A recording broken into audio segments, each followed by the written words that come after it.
मेरी सीरीज का नाम है मैं बोलना चाहता हूं। मैं बोलना चाहता हूं कि चुनाव चल रहे हैं, बहुत सारे लोग बहुत तरीके की बातें कर रहे हैं। मुझे भी लगा अपने दिल की बोलूं, उस एक दिन की बात करूं जब मोदी जी को अपनी मां की अंतिम यात्रा में उन्हें कंधा देता देखकर मुझे मेरी स्वर्गवासी मां की याद आई।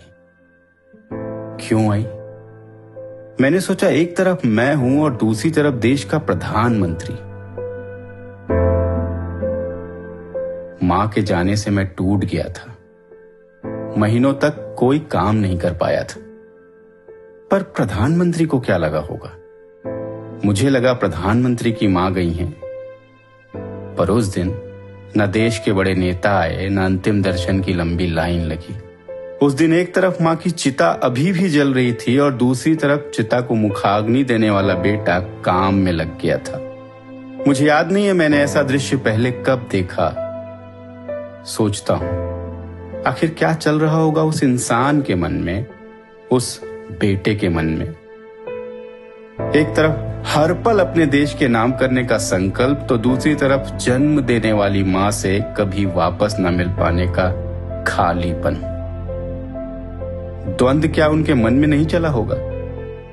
फिर समझ आया कि उस दिन अगर उन्होंने काम को छोड़ दिया होता ना, तो शायद मां भी उनसे छूट गई होती। उस दिन प्रधानमंत्री ने अपना निजी दुख किनारे रख मां से मिले देश सेवा के संस्कार को निभाया।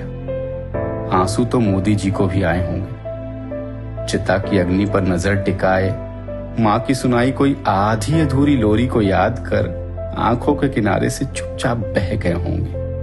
मां के जाने के बाद दुनिया तो छोड़ो, अपने लिए जीने का मन नहीं करता। पर शायद हर पल देश के नाम का मतलब यही होता है कि अपने लिए जीने का मन करे ना करे, देश के लिए काम करना होता है। आज मेरे मन में एक सवाल है जिसे आप सभी से अभी पूछना जरूरी है कि पिछली बार इस देश ने ऐसा प्रधानमंत्री कब देखा था जिसका कुछ भी निजी नहीं था, न सुख न दुख। आगे कई प्रधानमंत्री आएंगे, पर शायद ऐसा कोई नहीं आएगा जो हर पल देश के लिए जिया हो, जिसका हर पल देश के नाम हो।